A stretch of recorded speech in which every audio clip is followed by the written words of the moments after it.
खड़े, इंतजार करने वालों को सिर्फ उतना ही मिलता है। इंतजार करने वालों को सिर्फ उतना ही मिलता है जितना कोशिश करने वाले छोड़ देते हैं, जितना कोशिश करने वाले छोड़ देते हैं। हेलो दोस्तों, स्वागत है आप सभी का आपके अपने YouTube channel new Rawat coaching classes पर। दोस्तों, आज के इस वीडियो में हम बात करेंगे रक्त परिसंचरण तंत्र के बारे में या ब्लड सर्कुलेटरी सिस्टम के बारे में, और इससे संबंधित सभी महत्वपूर्ण प्रश्नों के बारे में हम बात करेंगे जो विभिन्न कंपटीशन एग्ज़ाम के हिसाब से और क्लास 10th व 12th दोनों के हिसाब से बहुत ज़्यादा इम्पोर्टेंट है। उन सभी इम्पोर्टेंट प्रश्नों के बारे में इस वीडियो में हम बात करने वाले हैं दोस्तों। तो शुरुआत करते हैं। क्वेश्चन नंबर 1, रक्त परिसंचरण की खोज सर्वप्रथम किसने की? क्वेश्चन नंबर फर्स्ट है दोस्तों, रक्त परिसंचरण की खोज किसने की थी? तो दोस्तों, रक्त परिसंचरण की खोज करने वाले जो वैज्ञानिक हैं उनका नाम है विलियम हार्वे।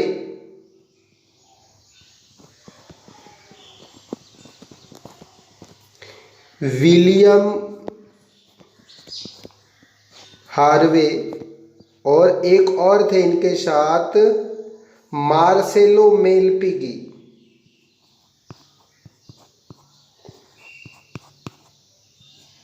Marcelo Malpighi. तो मार्सेलो मेलपिगी और विलियम हार्वे नाम के जो साइंटिस्ट थे उन्होंने रक्त परिसंचरण की खोज करी थी दोस्तों। बढ़ते हैं क्वेश्चन नंबर सेकंड की तरफ। क्वेश्चन नंबर सेकंड ये कह रहा है दोस्तों कि प्राणियों में कितने प्रकार का परिसंचरण पाया जाता है? तो देखिए दोस्तों, प्राणियों में 2 प्रकार का परिसंचरण पाया जाता है। कितने प्रकार का? 2 प्रकार का परिसंचरण पाया जाता है। एक होता है खुला परिसंचरण तंत्र या खुला परिसंचरण भी हम कह सकते हैं,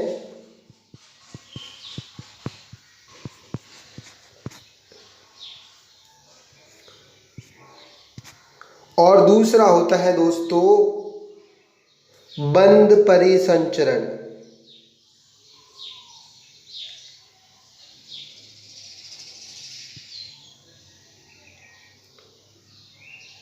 बंद परिसंचरण यानी 2 प्रकार का परिसंचरण प्राणियों के अंदर पाया जाता है। एक होता है खुला परिसंचरण या इसको इंग्लिश में हम बोलते हैं ओपन सर्कुलेटरी सिस्टम, और दूसरा होता है बंद परिसंचरण, इसको अंग्रेजी में कहा जाता है क्लोज सर्कुलेटरी सिस्टम। ओपन परिसंचरण या खुला परिसंचरण क्या होता है दोस्तों कि जब रक्त जो होता है वो बिना किसी वाहिनी या नलिका, धमनी और शिराओं के हेल्प के बिना ही शरीर के वांछित ऊतकों तक पहुंचता है, तो इसे हम खुला परिसंचरण कहते हैं। और बंद परिसंचरण क्या होता है दोस्तों कि इस प्रकार का परिसंचरण जिसके अंदर रक्त नलिकाओं की सहायता से वाहिनियों, धमनियों या शिराओं की हेल्प से शरीर के विभिन्न ऊतकों तक पहुंचता है, तो इस प्रकार का जो परिसंचरण है वो बंद परिसंचरण कहलाता है दोस्तों।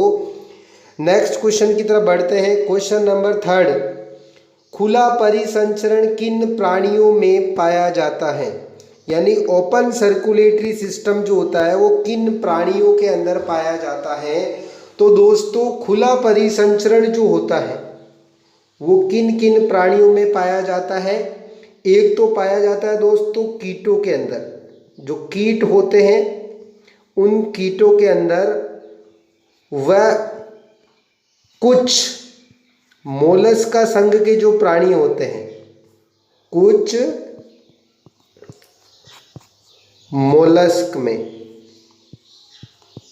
यानी खुला परिसंचरण पाया जाता है दोस्तों एक तो कीटों के शरीर में और कुछ मात्रा में ये पाया जाता है मोलस्का संघ के जो प्राणी जिसके शरीर के चारों तरफ कैल्शियम कार्बोनेट का कठोर कवच पाया जाता है, जैसे कि सीप होते हैं, घोंघे होते हैं, तो उनमें से कुछ मोलस्का के अंदर और कुछ कीटों के अंदर खुला परिसंचरण पाया जाता है, जिनमें रक्त बिना किसी धमनियों के या बिना किसी वाहिनियों के शरीर के वांछित ऊतकों तक पहुंचता है। नेक्स्ट क्वेश्चन की तरफ बढ़ते हैं दोस्तों। क्वेश्चन नंबर 4, बंद परिसंचरण किन प्राणियों में पाया जाता है? यानी जो क्लोज सर्कुलेटरी सिस्टम या क्लोज प्रकार का परिसंचरण जो होता है वो किन प्राणियों के अंदर पाया जाता है?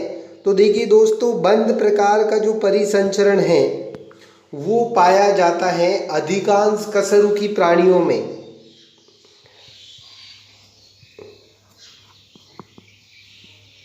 अधिकांश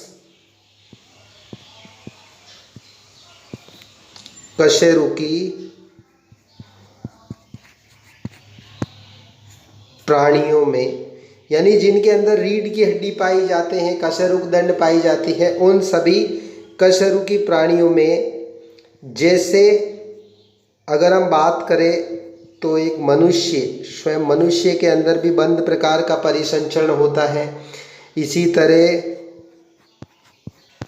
खरगोश आदि प्राणियों के अंदर बंद प्रकार का परिसंचरण होता है। यानी मनुष्य में, खरगोश में, गाय, भैंस, बैल, इन सभी के अंदर बंद प्रकार का परिसंचरण पाया जाता है। नेक्स्ट क्वेश्चन की तरफ बढ़ते हैं दोस्तों। क्वेश्चन नंबर 5, मानव का हृदय कहाँ स्थित होता है? यानी मनुष्य का जो हृदय होता है वो हृदय कहाँ स्थित होता है? तो दोस्तों, मनुष्य का जो हृदय होता है वो कहाँ स्थित होता है? वक्ष गुहा में बाईं ओर। यानी हमारी जो वक्ष गुहा होती है, इस वक्ष गुहा में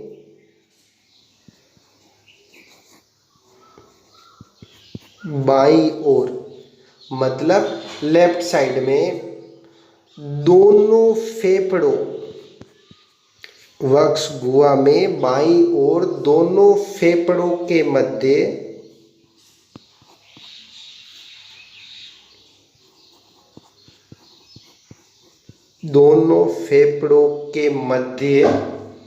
फुफ्फुस मध्यावकाश में पाया जाता है।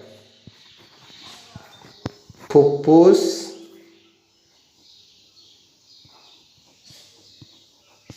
मध्यावकाश।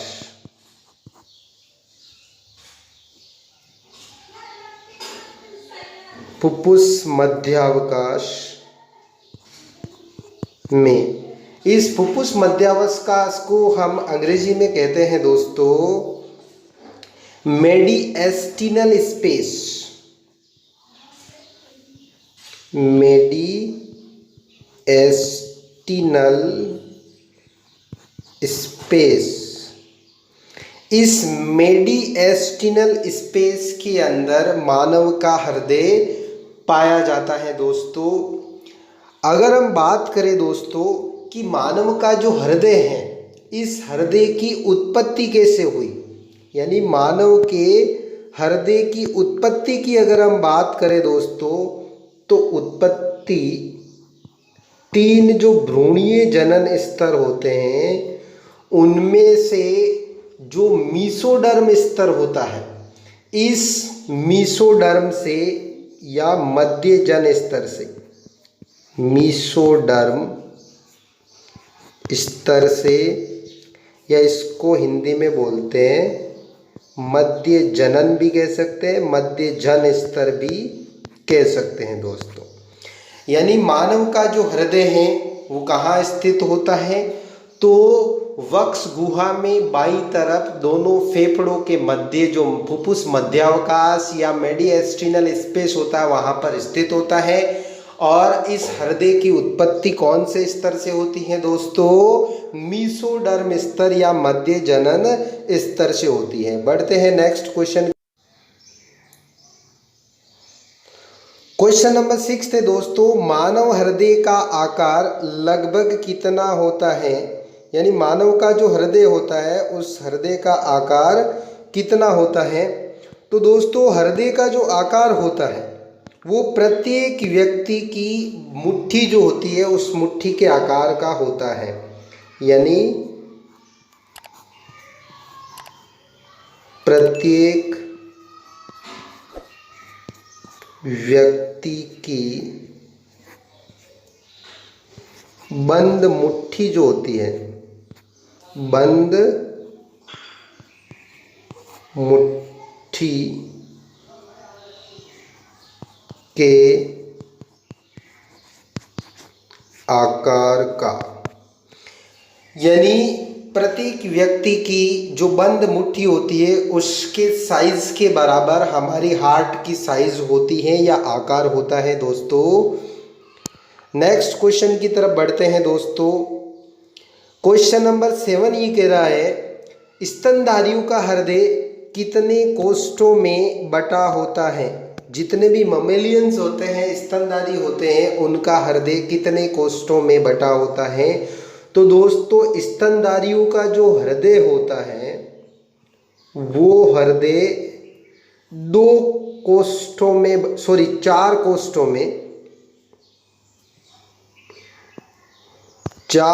में बटा होता है दोस्तों। स्तनधारियों का हृदय कितने कोष्ठों में बटा होता है? 4 कोष्ठों में बटा होता है। ऊपर के जो 2 कोष्ठ होते हैं, ऊपर के 2 कोष्ठ जो ऊपर वाले होते हैं वो क्या कहलाते हैं दोस्तों? आलिंद कहलाते हैं। ऊपर के 2 कोष्ठ आलिंद कहलाते हैं और नीचे के जो 2 कोष्ठ होते हैं, नीचे के 2 कोष्ठ वो क्या कहलाते हैं दोस्तों? नीले कहलाते हैं। यानी स्तनधारियों का हृदय 4 कोष्ठों में बटा होता है। ऊपर के 2 कोष्ठ आलिंद कहलाते हैं और नीचे के 2 कोष्ठ क्या कहलाते हैं दोस्तों? नीले कहलाते हैं। नेक्स्ट क्वेश्चन की तरफ बढ़ते हैं दोस्तों। क्वेश्चन नंबर 8 ये कह रहा है मानव का हृदय कितने कोष्ठों में बटा होता है। अब क्योंकि दोस्तों इससे जस्ट पहले हमने बात करी है कि स्तनधारियों का हृदय 4 कोष्ठों में बटा होता है और मानव भी एक स्तनधारी ही है, अतः मानव का हृदय भी कितने कोष्ठों में बटा होगा दोस्तों? 4 कोष्ठों में बटा होगा। अब ये 4 कोष्ठ में 2 आलिंद होंगे ऊपर की तरफ और 2 ही नीले होंगे नीचे की तरफ। यानी मानव का हृदय भी कितने कोष्ठों में बटा होता है दोस्तों? 4 कोष्ठों में बटा होता है। 2 आलिंद होते हैं ऊपर की तरफ और 2 नीले होते हैं नीचे की तरफ। क्वेश्चन नंबर 9 दाएं आलिंद व दाएं नीले में कैसा रुधिर होता है। यानी दाया आलिंद और दाया नीले, राइट साइड के जो आलिंद होते हैं और राइट साइड के जो नीले होते हैं उनमें किस प्रकार का रक्त बहता है। तो देखिए दोस्तों दाएं आलिंद व दाएं नीले में किस प्रकार का रक्त प्रवाहित होता है? अशुद्ध रक्त, यानी बिना ऑक्सीजन वाला रक्त। इसको हम विऑक्सीजनित भी बोल सकते हैं या अनॉक्सीजनित रक्त भी बोल सकते हैं। अनॉक्सीजनित रक्त या विऑक्सीजनित रक्त यानी अशुद्ध रक्त बहता है दाएं आलिंद व दाएं नीले में। नेक्स्ट क्वेश्चन की तरफ बढ़ते हैं दोस्तों। क्वेश्चन नंबर 10 ये कह रहा है बाएं आलिंद व बाएं नीले में किस प्रकार का रक्त प्रवाहित होता है। तो देखिए दोस्तों बायां आलिंद व बायां नीले यानी लेफ्ट साइड के आलिंद और नीले में किस प्रकार का रक्त प्रवाहित होता है दोस्तों। तो बायां आलिंद और बायां नीले जो होता है उसमें किस प्रकार का रक्त प्रवाहित होता है दोस्तों? शुद्ध रक्त प्रवाहित होता है। शुद्ध रक्त प्रवाहित होता है। अब जो शुद्ध रक्त होता है उसको हम क्या बोल सकते हैं दोस्तों? ऑक्सीजनित जनित रक्त, यानी ऑक्सीजन से युक्त रक्त बहता है दोस्तों बाएं आलिंदवे बाएं नीले में। नेक्स्ट क्वेश्चन की तरफ बढ़ते हैं। क्वेश्चन नंबर 11, हृदय की धड़कन कितनी होती है या मनुष्य का हृदय 1 मिनट में कितनी बार कंपन करता है? तो दोस्तों मानव का जो हृदय होता है वो 1 मिनट में कितनी बार कंपन करता है? 72 कंपन प्रति मिनट, यानी 1 मिनट में कितनी बार कंपन करता है दोस्तों? 72 बार, 72 कंपन प्रति मिनट। या मानव के हृदय की धड़कन कितनी होती है? 72 प्रति मिनट, कैसे भी आप कह सकते हैं दोस्तों। यानी मनुष्य की जो हार्ट बीट या पल्स रेट आप कह सकते हैं वो कितनी होती है दोस्तों? 72 प्रति मिनट एक स्वस्थ व्यक्ति की होती है। ये 72 से 80 तक भी हो सकती हैं। नेक्स्ट क्वेश्चन की तरफ बढ़ते हैं दोस्तों। क्वेश्चन नंबर 12, हृदय की धड़कन की ग्राफीय रिकॉर्डिंग किस उपकरण द्वारा की जाती है? यानी उस इंस्ट्रूमेंट का, एपरेटस का नाम बताना है जिसके द्वारा हृदय की धड़कन की ग्राफीय रिकॉर्डिंग हम कर सकते हैं। तो उसका नाम है दोस्तों ईसीजी। क्या नाम है दोस्तों? ईसीजी। अब इस ईसीजी की फुल फॉर्म क्या हो गई? ई का हो गया इलेक्ट्रो, सी का हो गया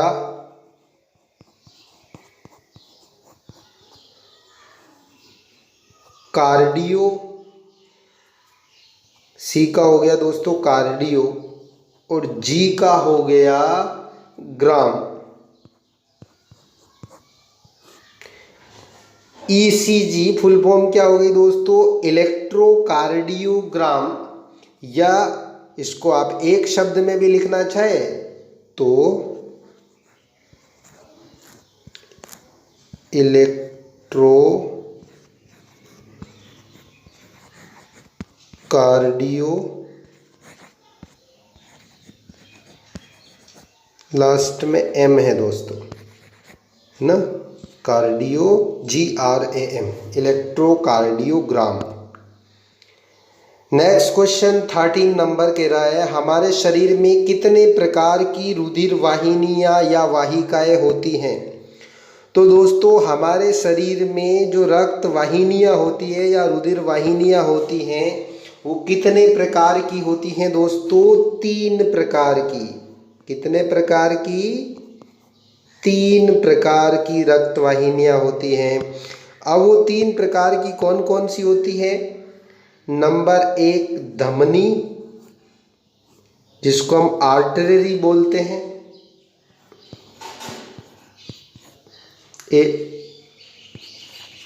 आर्टरी धमनियां। नंबर 2 है दोस्तों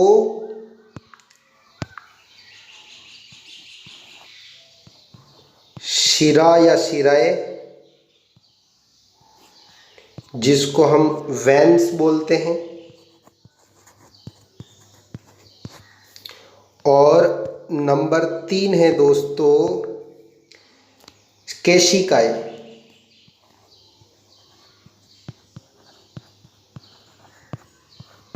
केशिकाएं, कैपिलरीज, केशिकाएं कैपिलरीज।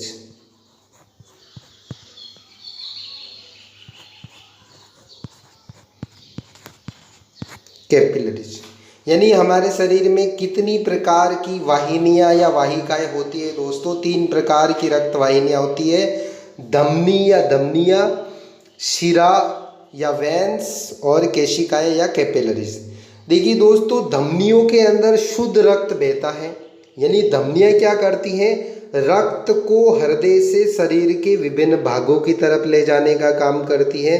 सिर्फ फुफ्फुस धमनी ऐसी धमनी होती है जिसमें अशुद्ध रक्त बहता है। इसी प्रकार शिराएं जो होती है वो शरीर के विभिन्न हिस्सों से रक्त को हृदय तक लाने का काम करती है। मतलब शिराओं में अशुद्ध रक्त बहता है, लेकिन फुफ्फुस शिरा जो होती है उसमें शुद्ध रक्त बहता है। नेक्स्ट क्वेश्चन की तरफ हम बढ़ते हैं दोस्तों। क्वेश्चन नंबर 14, रुधिर को हृदय से शरीर की ओर ले जाने वाली वाहिकाएं क्या कहलाती हैं। यानी रक्त जो होता है, इस रक्त को हृदय से शरीर की तरफ, मतलब हृदय से जो शुद्ध रक्त होता है उस शुद्ध रक्त को शरीर की तरफ ले जाने वाली वाहिकाएं जो होती है उसको हम क्या बोलते हैं दोस्तों, धमनी, या इसको धमनियां भी आप कह सकते हैं। अंग्रेजी में हम लिखना चाहे तो आर्टरीज हो जाएगा।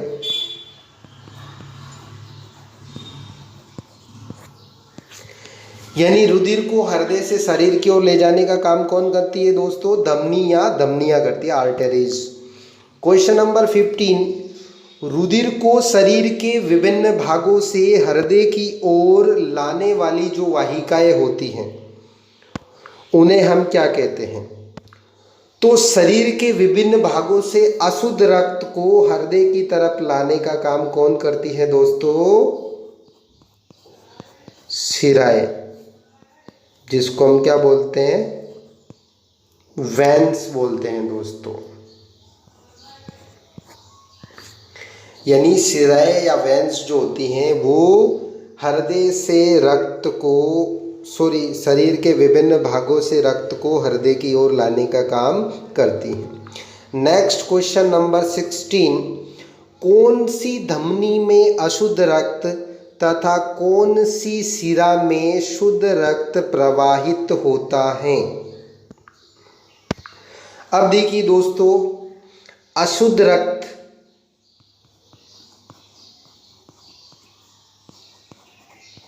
जिस धमनी में होता है उस धमनी का नाम क्या है दोस्तों, फुफ्फुस धमनी। उसका नाम क्या है दोस्तों, फुफ्फुस धमनी, या इसको हम पल्मोनरी आर्टरी भी बोल सकते हैं।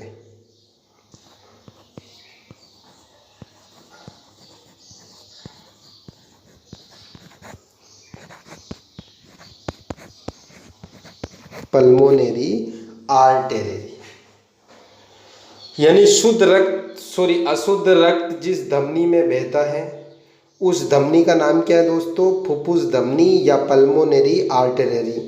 इसी प्रकार जो शुद्ध रक्त जिस शिरा में प्रवाहित होता है उस शिरा का नाम है दोस्तों फुफ्फुस शिरा। यानी शुद्ध रक्त जिस शिरा में बहता है,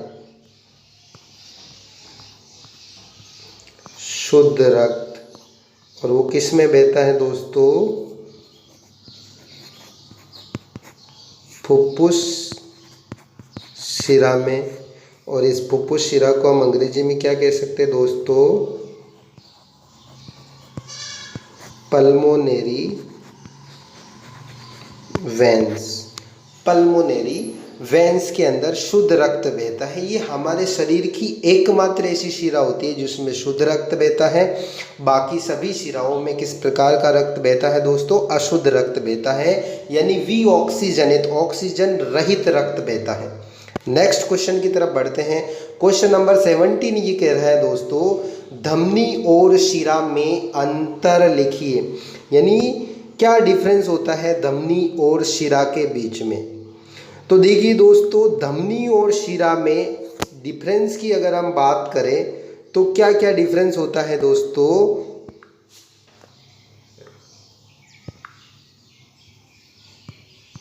तो बात हम कर लेते हैं दोस्तों धमनी यानी आर्टरी और शिरा यानी वेन्स, इनमें क्या डिफरेंस होता है। तो देखिए दोस्तों, क्या डिफरेंस होता है धमनी और शिरा में। पहला डिफरेंस अभी हमने बात करी है कि धमनी जो होती है वो क्या करती है, हृदय से शरीर की ओर रक्त ले जाने का काम करती है। यानी हृदय से शरीर की ओर रक्त ले जाने का काम करती हैं। और शिराएं जो होती है वो क्या काम करती हैं दोस्तों, शरीर से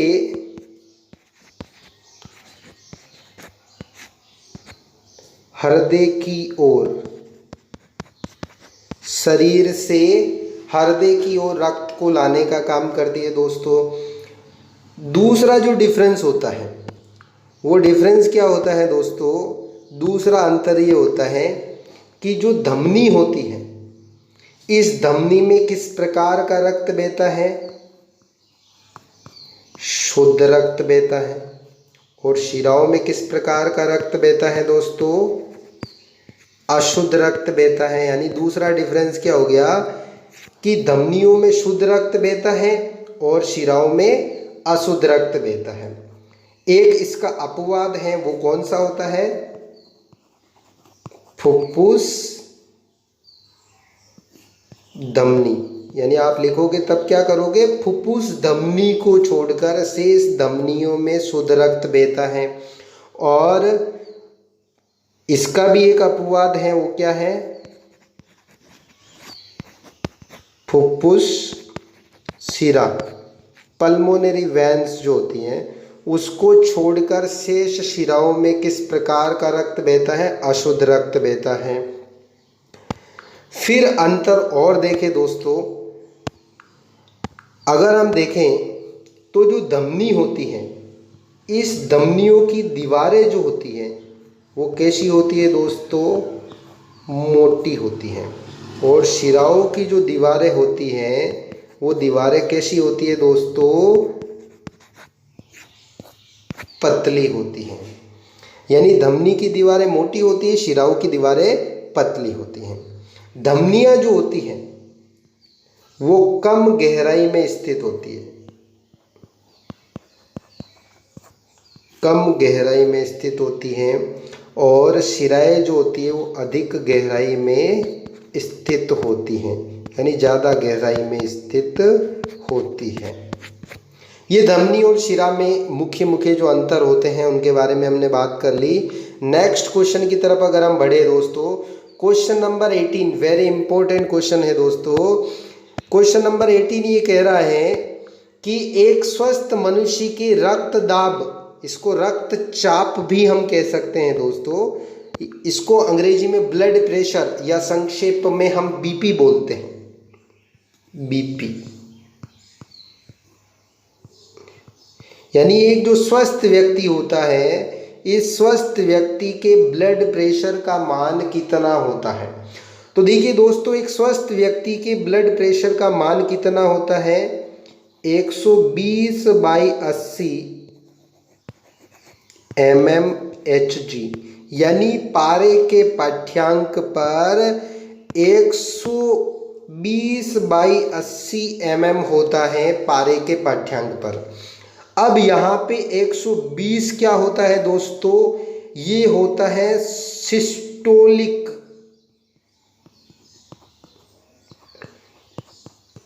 सिस्टोलिक दाब, मतलब संकुचन के समय दाब। संकुचन के समय दाब कितना होता है, 120 mm होता है दोस्तों। इसी तरह ये जो 80 होता है दोस्तों, ये 80 क्या होता है, डायस्टोलिक,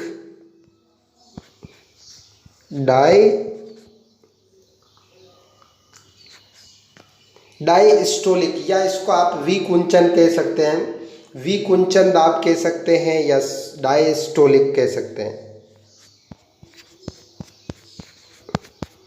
डायस्टोलिक दाब या प्रकुंचन दाब भी कह सकते हैं, विकुंचन दाब भी कह सकते हैं। तो ये 80 तो होता है डायस्टोलिक और 120 होता है सिस्टोलिक।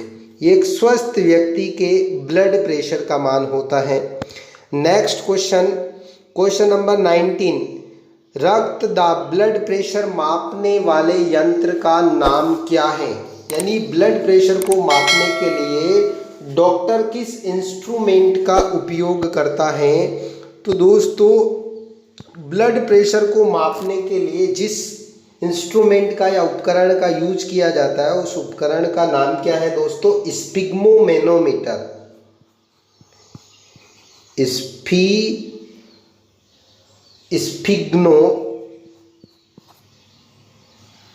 स्फिग्नो ये न है दोस्तों, है ना। स्फिग्नो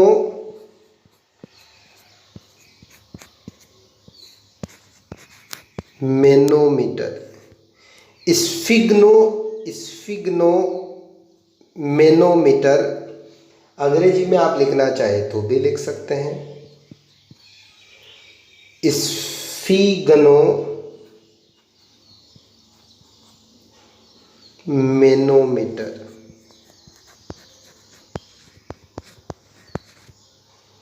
स्फिग्नो मैनोमीटर।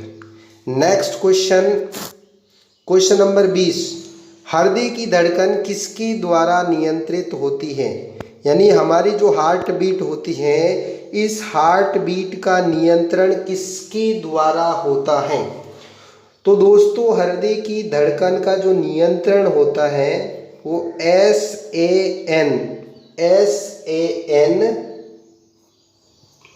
जो होता है, जिसको हम हिंदी में क्या बोलते हैं? कोटर आलिंद पर्व संधि। कोटर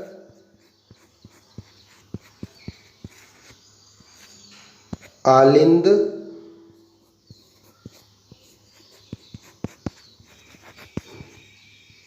पर्व संधि, या इसी को अंग्रेजी में हम एस से बन गया सीनू, एस से बन गया एट्रियल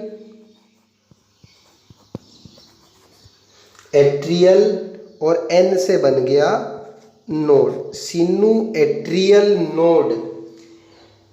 ये जो एस ए एन होता है दोस्तों, बहुत इंपॉर्टेंट है ये एस ए एन। ये जो एस ए एन होता है दोस्तों, इस एस ए एन को हम क्या बोलते हैं? पेस मेकर भी बोलते हैं। पेस मेकर यानी ये हृदय का गति निर्धारक, हृदय का गति निर्धारक, यानी एस ए एन को हम हृदय का गति निर्धारक या पेस मेकर भी बोलते हैं। इसी के द्वारा हृदय की धड़कन का नियंत्रण होता है। नेक्स्ट, हृदय का क्या कार्य है? क्वेश्चन नंबर 21 ये कह रहा है दोस्तों कि हमारा जो हार्ट होता है वो क्या काम करता है? तो देखिए दोस्तों, हमारा जो हार्ट है वो क्या काम करता है? रक्त को शरीर के विभिन्न भागों की तरफ, यानी रक्त जो होता है, इस रक्त को शरीर के विभिन्न भागों की ओर ले जाने का काम करता है दोस्तों। यानी रक्त को शरीर के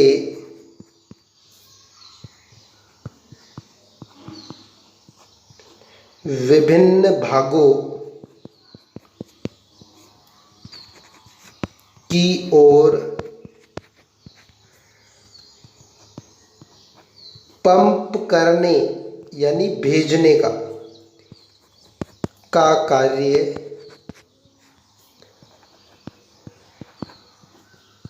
करता है। यानी हृदय जो होता है वो रक्त को शरीर के विभिन्न भागों की तरफ पंप करने का कार्य करता है। उम्मीद करता हूँ दोस्तों ये वीडियो आपको पसंद आया होगा, तो मेरे इस YouTube चैनल को सब्सक्राइब कीजिए और अपने दोस्तों के साथ इस वीडियो को शेयर कीजिए। नेक्स्ट वीडियो में हम बात करेंगे दोस्तों मानव के ब्लड ग्रुप के बारे में और RH तंत्र या RH सिस्टम, RH कारक जो होता है इनके बारे में हम बात करेंगे। तब तक के लिए अपना और अपने परिवार का ख्याल रखिए, घर पे रहिए, सुरक्षित रहिए, 2 गज की दूरी बनाए रखिए, किसी से भी बात करते समय मास्क पहनते रहिए, भीड़ भाड़ वाले इलाकों में जाते समय, और नियमित रूप से हाथों को सैनिटाइज करते रहे। अपने और अपने परिवार का ख्याल रखिए। मिलते हैं अगले वीडियो में, तब तक के लिए जय हिंद, जय भारत, धन्यवाद।